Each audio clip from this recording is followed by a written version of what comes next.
Hello, everyone, and welcome to Staffer, the show about people who have worked in government or politics and where their journeys take them. I'm your host, Jim Papa, a partner at Global Strategy Group and a former staffer myself. Our guest this week is Alphonso David. Alphonso is the president of the Human Rights Campaign, the country's premier advocacy organization fighting for LGBTQ rights.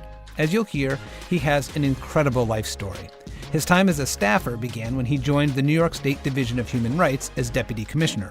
What followed was a successful career to the highest levels of New York State government.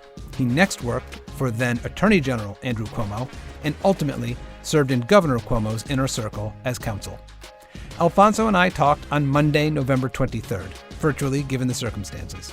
I hope you enjoy the conversation. Alphonso David, welcome to Staffer. Thank you. Thank you so much, Jim. Thank you for having me.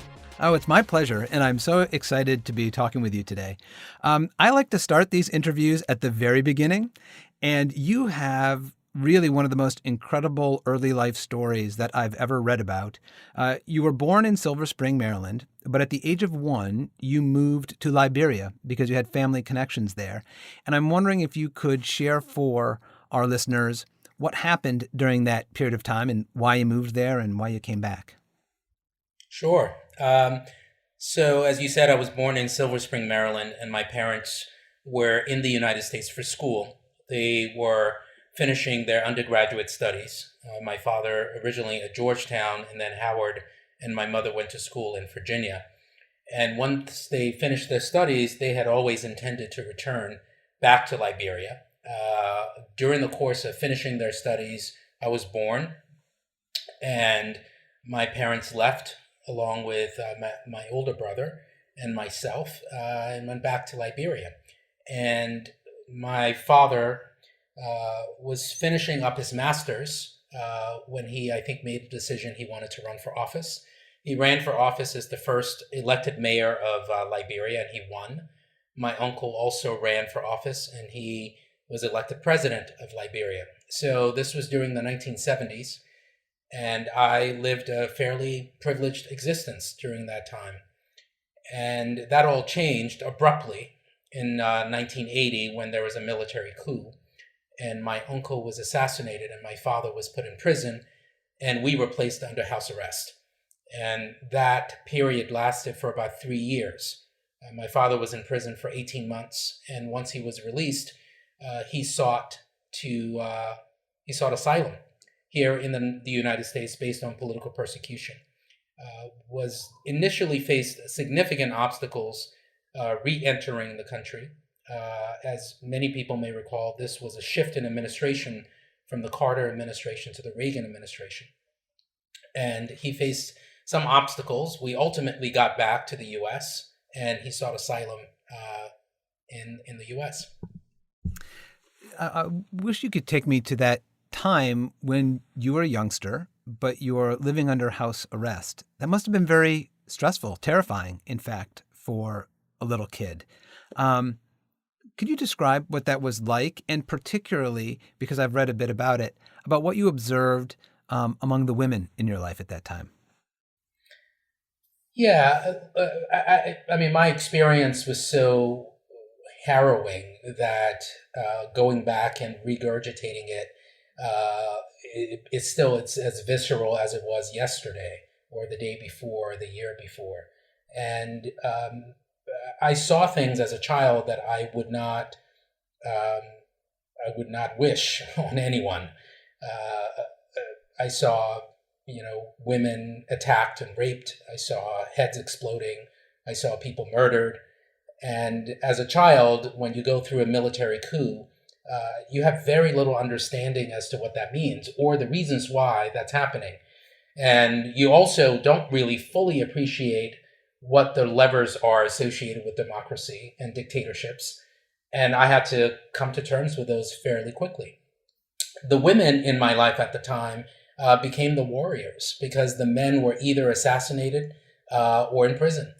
And so I grew up for those 3 years in a house full of women who were strong, matriarchs, protected the family from harm, and provided, which is incredibly important, provided for the family when There were very, very few resources to do that. And my mother was one of them, where she protected our family with a strength that I associated with, David, or, depending on your perspective, Goliath.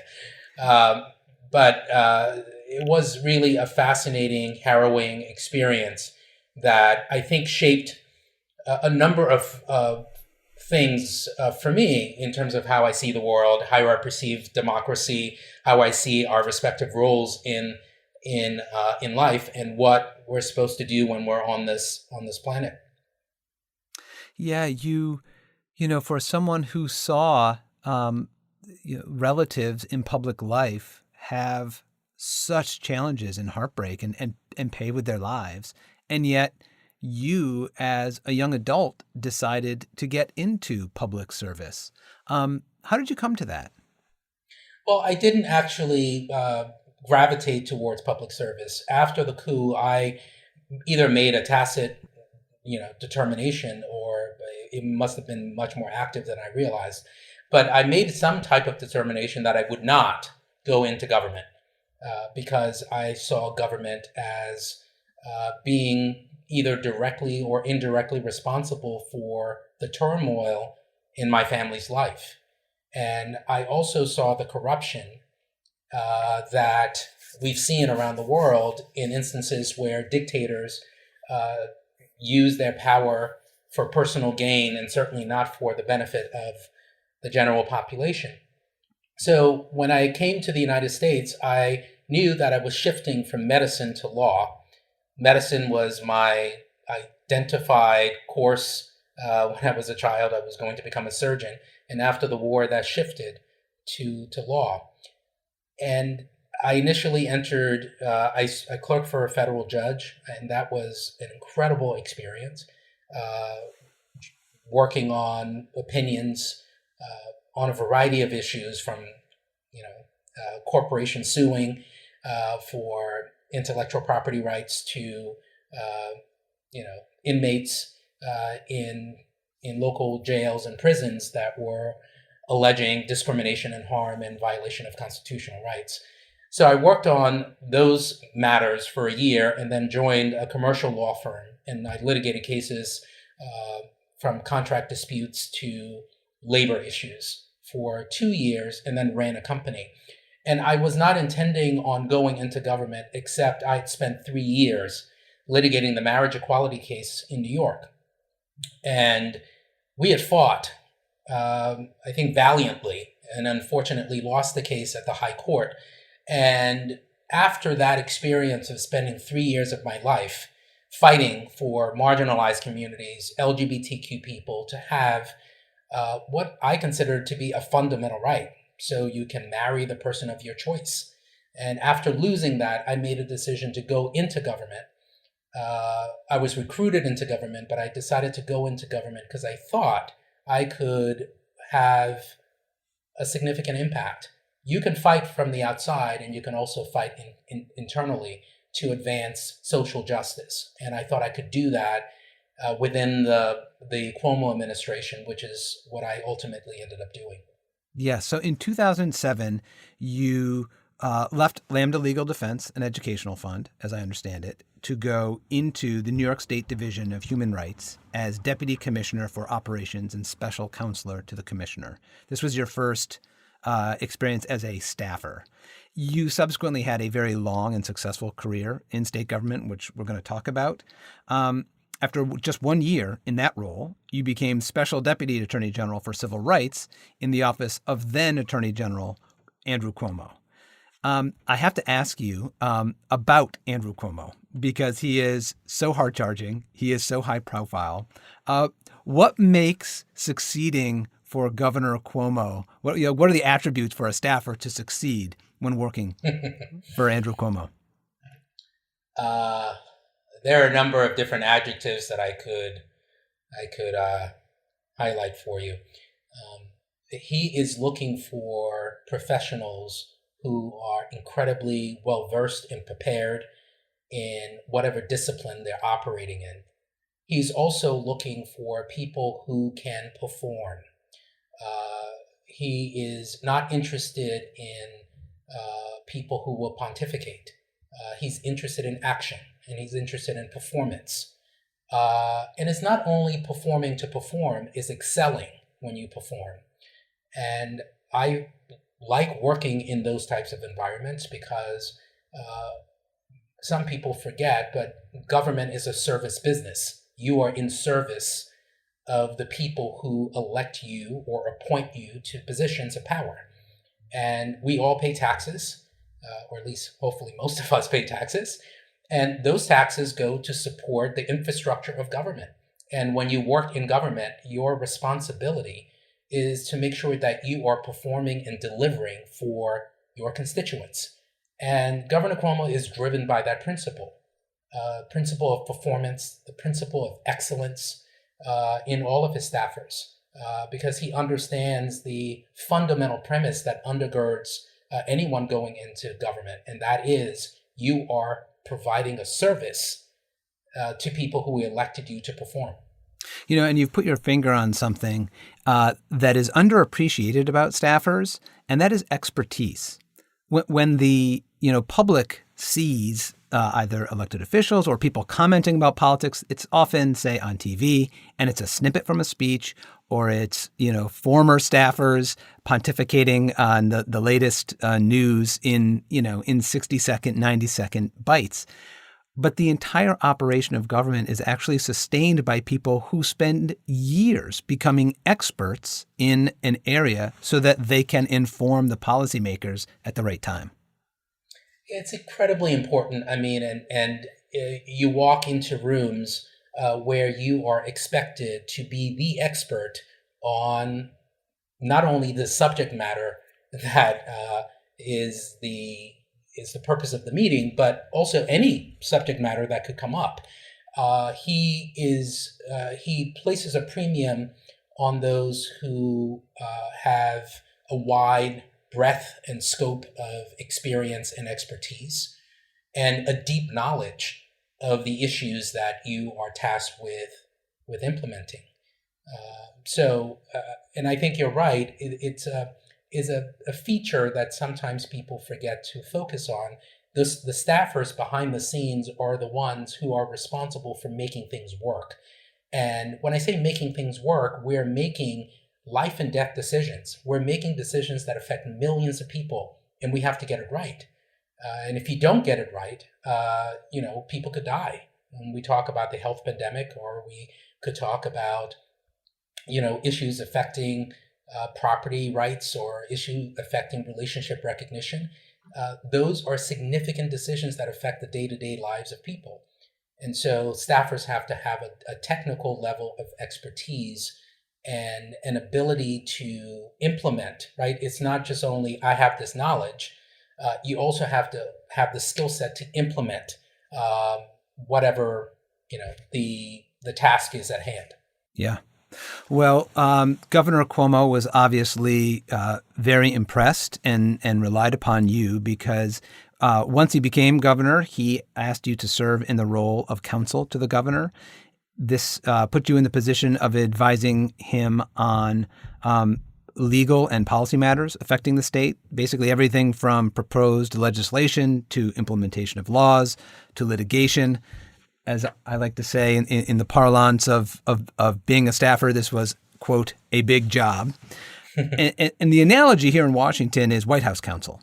And I read a description in Politico recently, since President-elect Biden is naming his senior advisors. Politico recently described the counsel's job as more than just law. It is part of a broader mix that includes politics, policy, and communications. You were serving the governor in that same role. How did you approach those factors when advising your principal?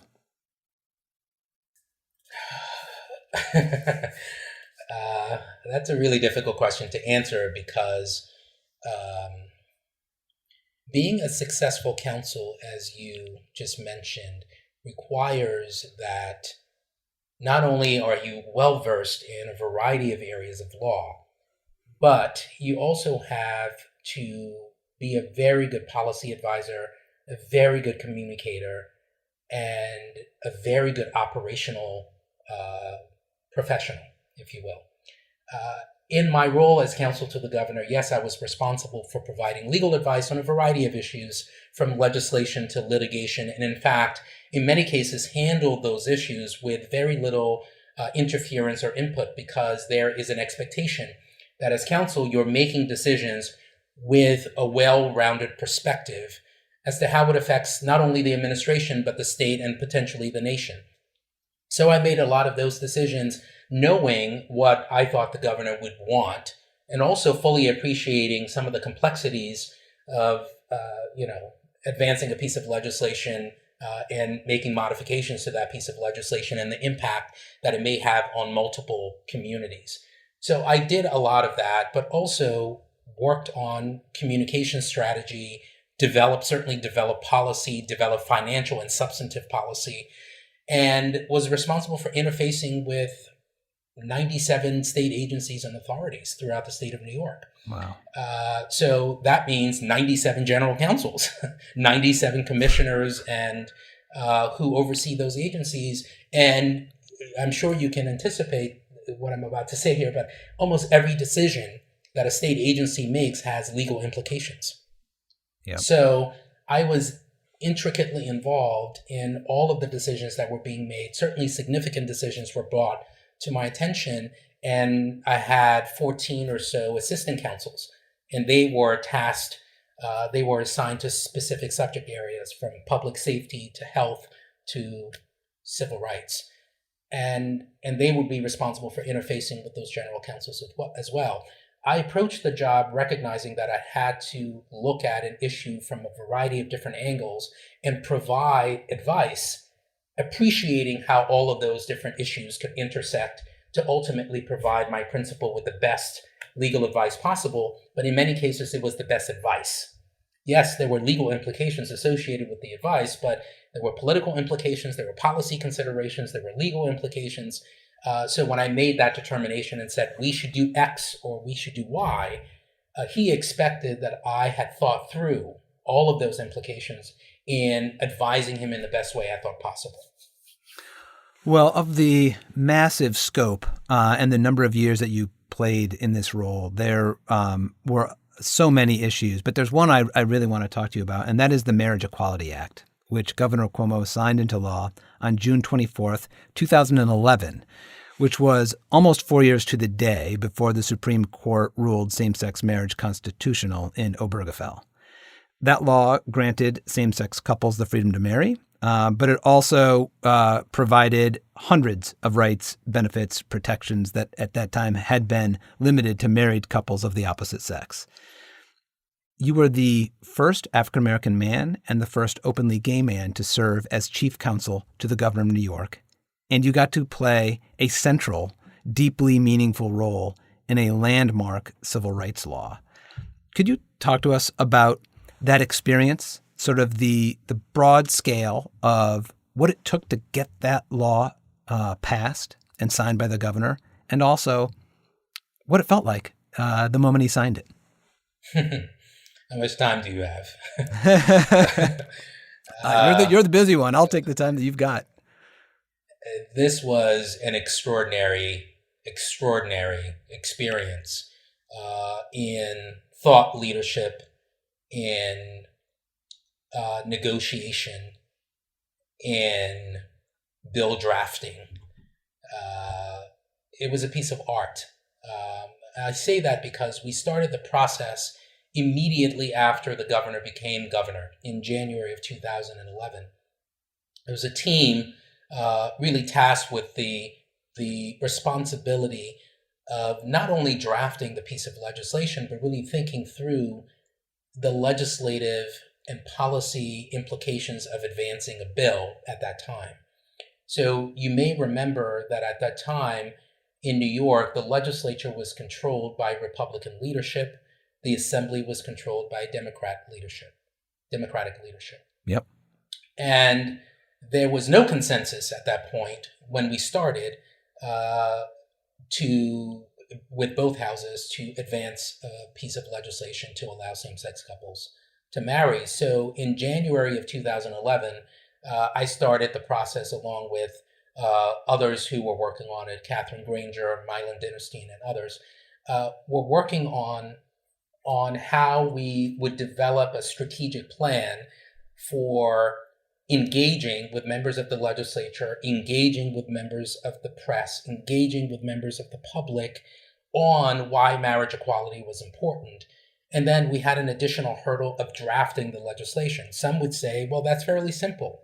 You change the domestic relations law to say, marriage is available to anyone, regardless of the gender identity or sexual orientation.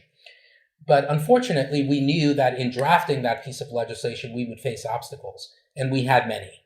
One of the most significant obstacles we faced was a contention by some members of the Republican Senate that they wanted to include a provision in the piece of legislation that would have provided an exemption or an exception for anyone who is looking to provide services, but that person feels that they can't provide those services to an LGBTQ couple because it would be offensive to their religious practices. And that was one of the most significant obstacles for us. They were looking to change the human rights law. So the human rights law would provide an exception for places of public accommodations to essentially discriminate against same-sex couples. And that was deeply problematic to me as a Black man, and problematic to me as a gay man, and also just as a civil rights lawyer, because we would have been effectively eradicating the human rights law, which is the oldest human rights law in the country since 1945. So there were these internal and personal pressures, as well as external pressures and expectations about what we could accomplish with a Republican Senate. And so it required hours and hours and hours of negotiation. I don't think I slept for weeks as we talked about how do you craft this piece of legislation where you achieve the balance that some may be seeking without compromising fundamental civil rights. And we were able to do that in a very creative way. We were able to do that without compromising the civil rights of LGBTQ people or people of color. But it was a heavy lift. And we also had to convince certain Republican senators to vote for this piece of legislation. And thankfully we were. The governor was incredibly persuasive in talking to many of these Republican senators that it was an important piece of civil rights legislation. If you think about 2011, prior to 2011, there were very few states that allow same-sex couples to marry, and those decisions had been made primarily through the courts. So we were effectively going through the legislature to allow same-sex couples to marry, which was not something that many other states had done. And when I look back on that experience, I look back on it fondly, and also I realize and appreciate how significant an accomplishment it is under the circumstances that we had to operate. Oh, absolutely. I remember it well, and I remember the politics of the time were extremely challenging. First, New York was being a leader in the field, but also, as folks remember, the Tea Party had just, on the federal level, taken back the House in the 2010 elections. So it was, complex for a lot of reasons that you laid out, and politically extraordinarily challenging. I'm wondering if you could take me to that moment when the governor signed it. Mm-hmm. And what you were feeling at that time. I believe I was in my office in Albany, and we were informed that the Senate had scheduled the vote. And so we went to the Senate chambers, and the senators voted for the bill. And the lieutenant governor at the time was overseeing the proceedings, and we all clapped and cheered when the bill passed, and then went back to the second floor. The second floor is the executive chamber for the governor.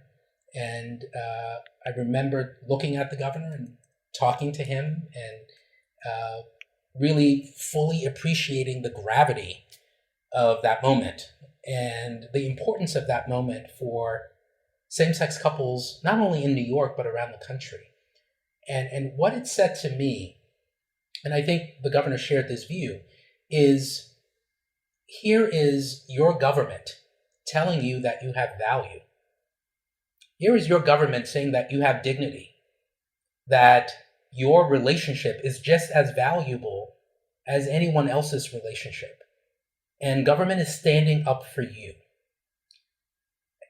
And I certainly felt that personally, and based on the phone calls and the responses that I was receiving from friends and families and colleagues around the country, it was incredibly significant.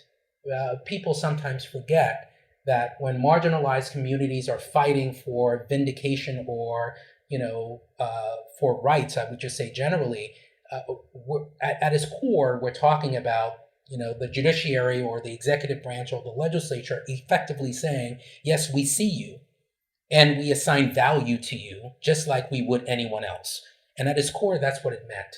And it was a deeply emotional experience going through that day, going through that moment of seeing the governor sign the bill. And I think we ended up drinking champagne that night or something and celebrating. And the next day, literally the next day, I had to prepare for the implementation of the bill. The bill was drafted in a way where it had to be implemented in 30 days. So the next morning I woke up and I focused on training all of the clerks in the state of New York and making sure that all of the materials were going to be prepared. We had to change the forms for marriage licenses. And we had to train every single clerk in the state of New York why those forms were being changed and answer questions. Clerks would say, well, I don't feel comfortable, authenticating a marriage between a same-sex couple. And we would have to say, well, it's your job. You would have to do that. And if you don't want to perform that function, that's certainly fine. But your role as a government official would be to effectively perform that duty.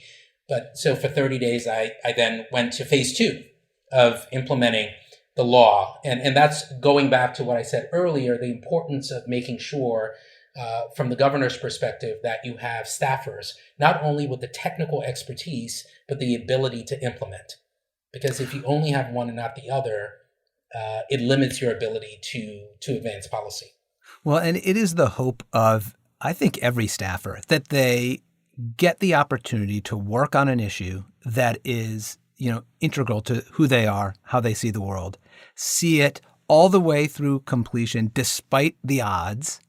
But then even after the climactic moment of signature, the real staffer gets up the next morning and begins implementation. That is really a staffer in a nutshell right there. Because the movie ends after passage, right? That's when the movie ends. The staffers make it actually work then the next morning.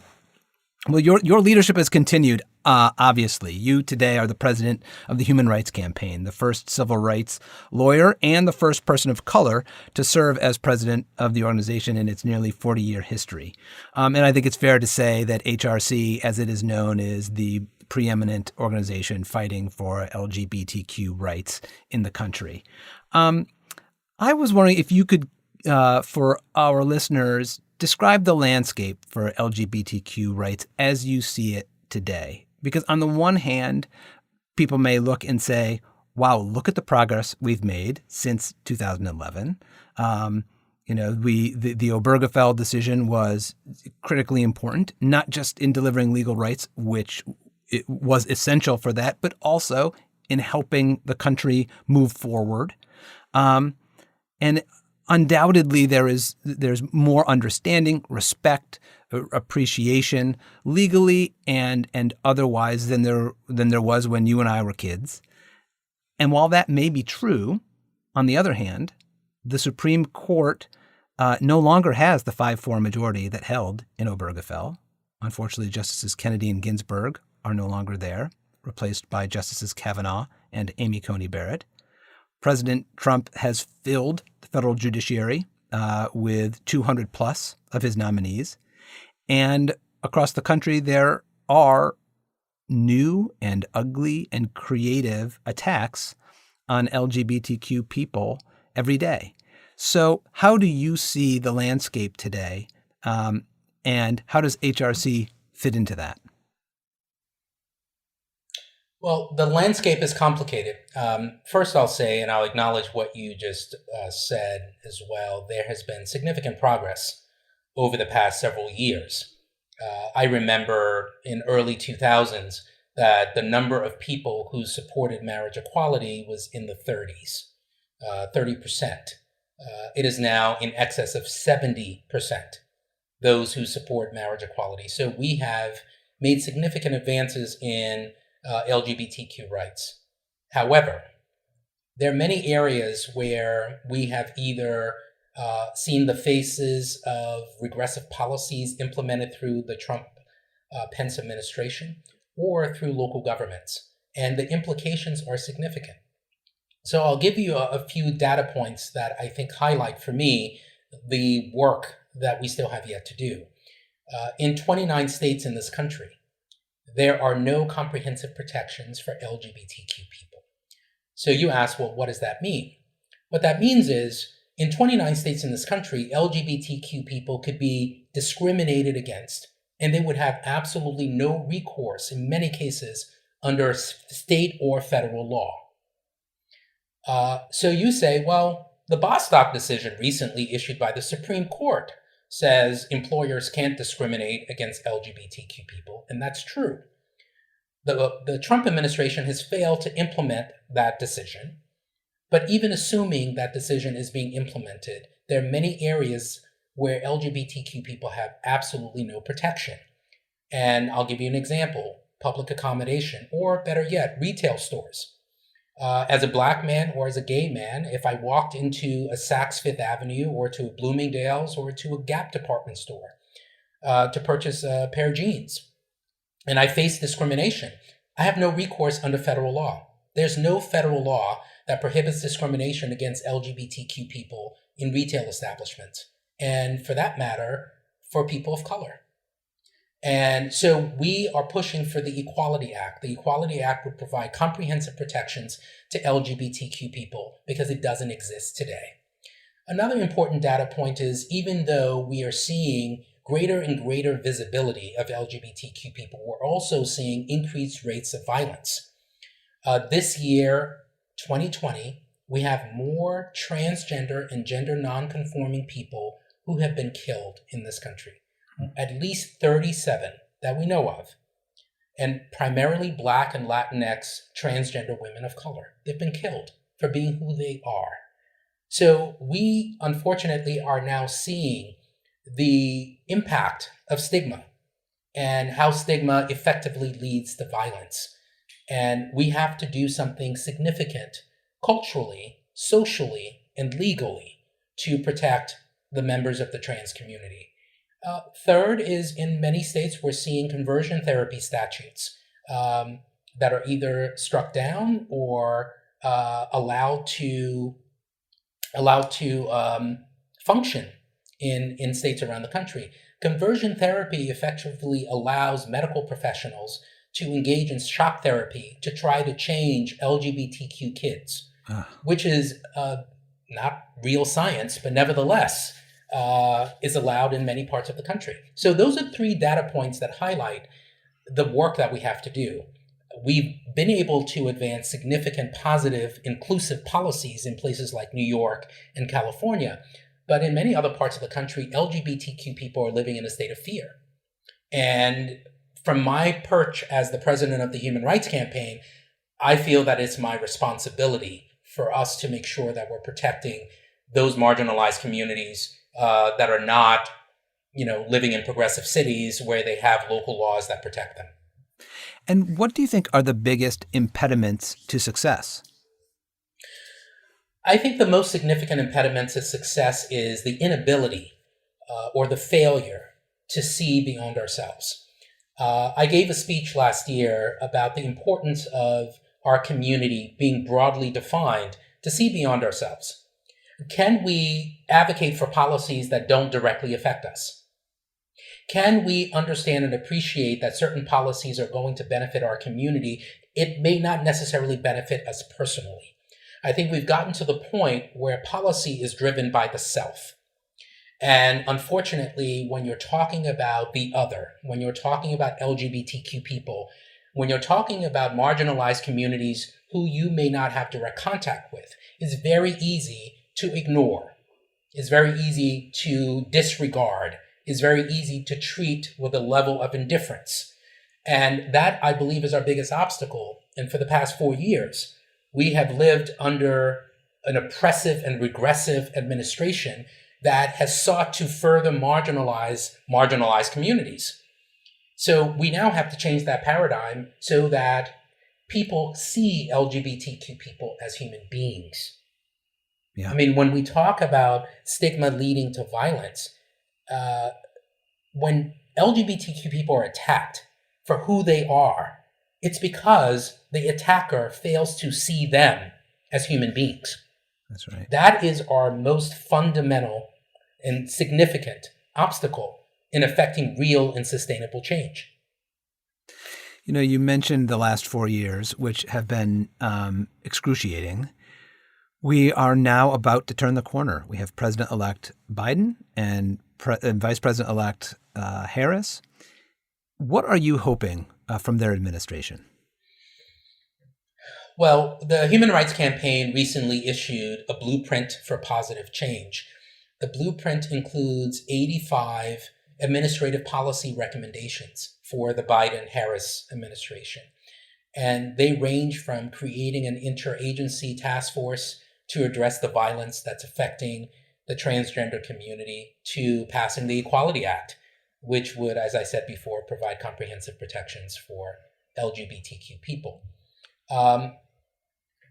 In addition to advancing legislation and regulations and policy to positively affect marginalized communities, including LGBTQ people, what I'm looking for at its core, and I know we're going to get this because both Joe Biden and Kamala Harris are pro-equality candidates, I'm looking for LGBTQ people, people of color, immigrants, marginalized communities to be treated with dignity. That's what I'm looking for. Yeah. And that will be a sea change because we haven't seen that in 4 years. We've seen the direct opposite. That's so right. I'm looking for them to treat communities with the dignity that they deserve without treating communities as pariahs, without undermining communities because of the color of their skin, because of who they love, because of where they come from. That's what I'm hoping this administration not only will do, but what will elevate through their policy, through their regulations, through their narratives. Let me take it back to you now and your leadership. You've been a staffer in government. You are now the principal, and you have an organization filled with brilliant, hard-charging former staffers from government and politics, but are working at HRC. I know many of them. Tell me, what do you want the people working at HRC supporting your mission and you, what do you want them to be thinking about every day? For me, the most important thing for anyone working at HRC is to never forget to dream. And for me, that encapsulates the work. We are engaged in very, very difficult, exhausting work. And we do it day in and day out. There's no clock, right? I don't stop working at 9 p.m., right? And most of the staffers don't either. So the challenge is when you do this work, you run the risk of becoming despondent.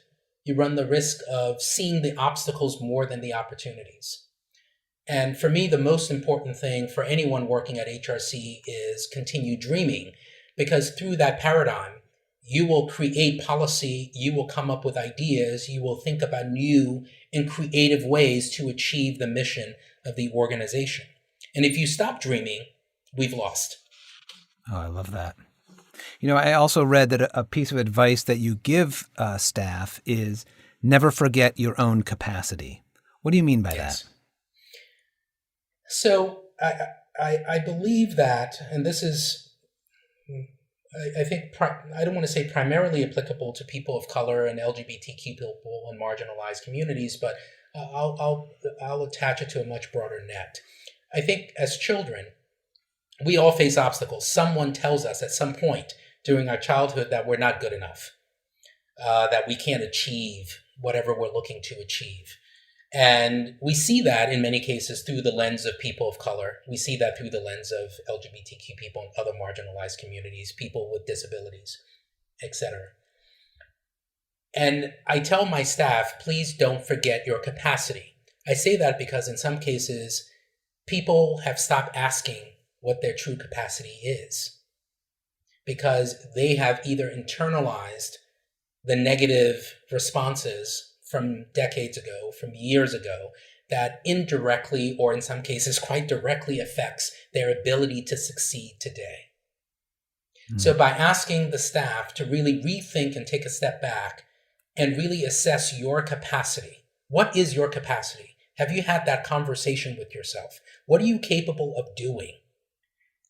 And by asking that question and having them go through that exercise, they're able to open a new window that they may not have seen before. Because I don't want anyone working at the organization to see themselves through someone else's limitations. I want them to understand and appreciate their capacity, because by doing so, we will then really tap into all of the opportunities that exist. Oh, I love that. Both such great observations and pieces of wisdom. I'm going to now ask you some questions that I ask of many of my guests. One of my favorites is called In the Vault. And I am asking for a time when you royally screwed up and it was awful at the time, but in retrospect, you learned from it and maybe are even a little bit glad that it happened. Royally screwed up.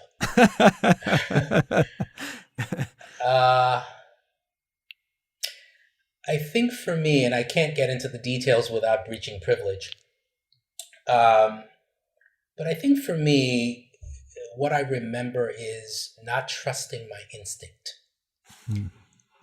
There was an incident that I can't get into involving the state where there was a determination or a recommendation advanced to me. And I knew instinctively that didn't sound right, didn't feel right, but there was no time.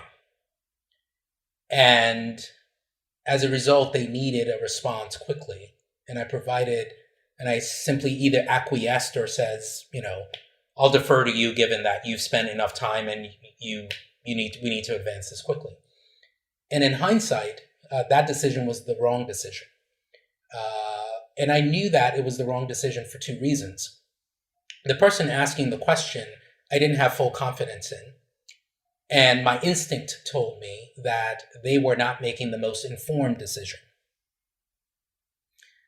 And that is something that I look back on as a lesson that I utilize to today.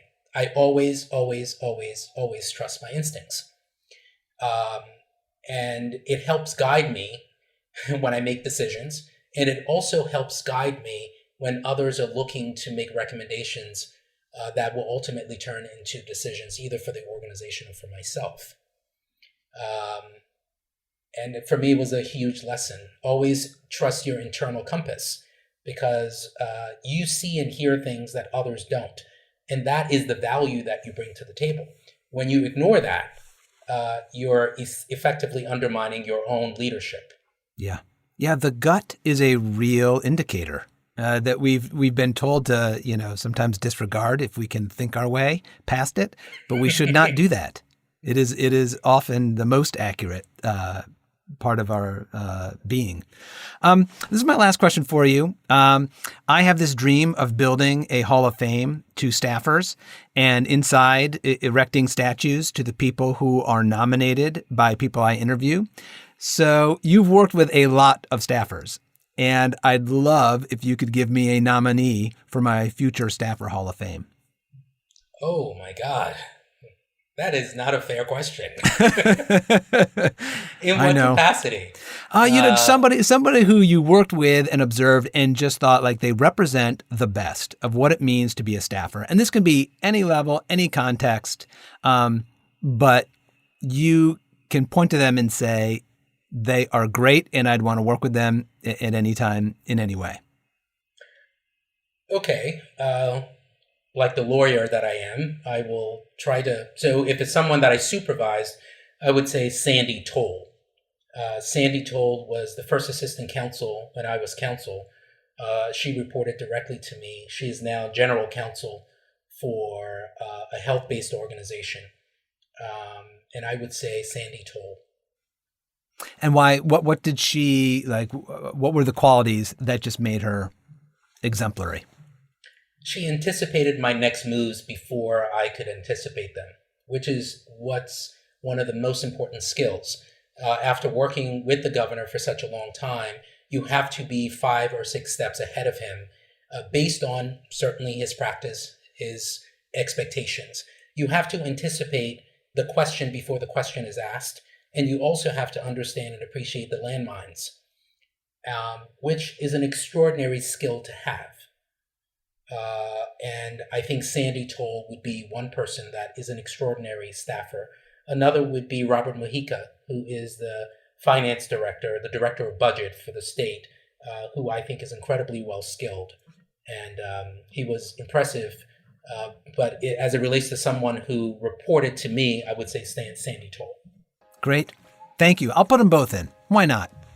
Okay. I'll get enough bronze for 2 statues. Alphonso, I cannot thank you enough for making time for us today. I could talk to you all day. This has just been a really heartwarming and illuminating conversation for me, and I want to thank you for it. Thank you. Thank you, Jim. Thank you for having me. Appreciate it. Anytime. Well, friends, I can smell the jet fumes at National Airport, which means another episode of Staffer is adjourned. I want to thank you all for listening to the only show created for and about the people who work in government and politics at any level. I do have a quick favor to ask. Please follow, subscribe, and like the show on all of your favorite podcast platforms. Positive reviews are everything in this business, I'm told. And please make sure to sign up for episode alerts at staffershow.com and check out Staffer Show on Twitter, Facebook, Instagram, and LinkedIn.